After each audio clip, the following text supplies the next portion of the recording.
ventilasi ditahan dulu. Terakhir dari kami akan melakukan pendisiplinan karena proses edukasi sudah dilakukan, proses teguran sudah dilakukan, sudah masuk sesuai komitmen kita, yaitu tahap ketiga, yaitu pendisiplinan dengan denda. Jadi akan ada denda nilainya 100.000 sampai 150.000 kepada mereka yang tidak menggunakan masker di tempat umum, ya. Kalau di ruang pribadi itu pilihan. Jadi di rumah tidak wajib, tapi kalau mau pakai karena kewaspadaan silahkan, tapi tidak masuk kategori yang diwajibkan. Yang diwajibkan itu adalah di luar rumah, tempat umum dengan pengecualian. Kalau dia sedang pidato seperti saya, itu tidak harus, ya. Kemudian sedang olahraga kardio tinggi, lari kencang, sepeda kencang, itu diizinkan, dan sedang makan di ruang publik itu juga dibolehkan. Di luar itu akan ada denda. Nah, akan dimulai di tanggal 27 Juli. Nah, jadi ini tolong jadi proses itu akan dilakukan selama 14 hari.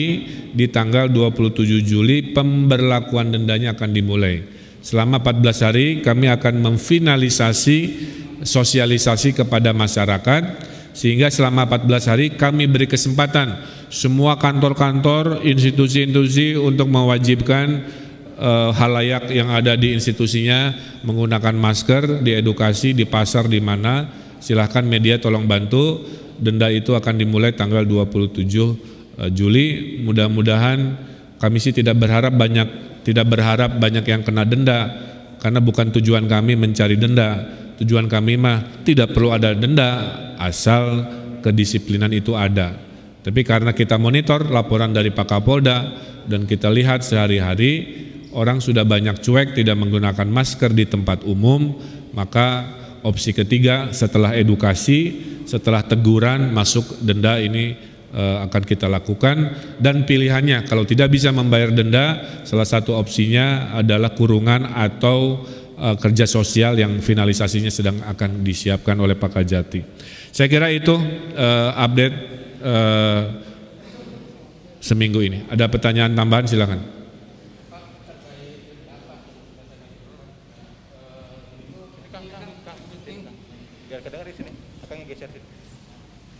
Soal denda sendiri, teknisnya seperti apa yang untuk melakukan razia segala macam seperti itu, ya. Dan apakah nanti uang itu tuh akan dikemanakan gitu? Apakah masuk kas negara atau nantinya akan seperti apa gitu? Ya, sementara dasar hukumnya adalah Pergub yang sedang akan dikaji oleh Pak Kajati.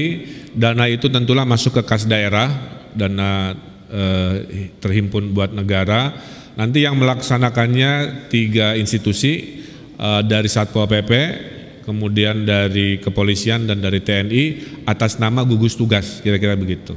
Jadi sebenarnya peraturan ini membekali gugus tugas yang diberi kewenangan oleh peraturan untuk membuat semua tindakan yang diperlukan untuk menjaga epidemiologi kita terkendali. Hanya masker aja atau yang berkerumun juga, Pak? Masker saja. Masker ya. saja ya. Selamat siang Pak Gub, saya Nazla dari Kompas TV. Pak, kemarin kan ada klaster baru di wilayah Secapa Ade, dan berdasarkan informasi yang saya dapatkan bahwa warga sekitar menolak adanya pengetesan. Ulangi lagi apa?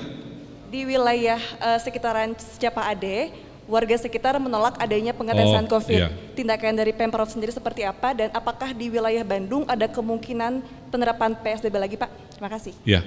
Jadi sudah saya sampaikan kemarin, tidak ada PSBB, yang ada PSBM. Artinya yang akan dibatasi skala kecamatan.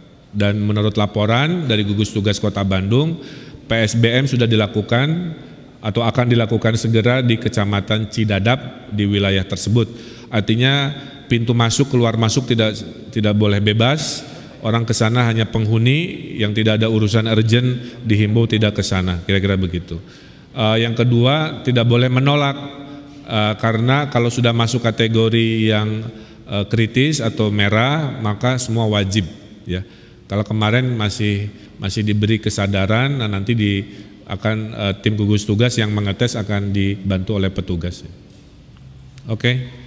Kang, ini Kang berkaitan dengan tes di sekitar Secapa dan Pusdipom, ini sudah berapa yang dites dan berapa yang reaktif mungkin hasilnya. Terus juga untuk data terakhir yang ada di Pusdipom kan ada 101 yang positif, terus di Secapa ada 1280. Nah ini udah mulai ada pengurangan lagi belum Kang? Yang sembuh dan lain sebagainya. Ya, per hari ini data masih sama seperti yang disampaikan oleh Kasad kemarin. Saya kira kita pakai angka itu aja dulu. Nanti udah negatif. Oh, kemudian laporan tadi dari Panglima Kodam dari sejumlah yang tadi disampaikan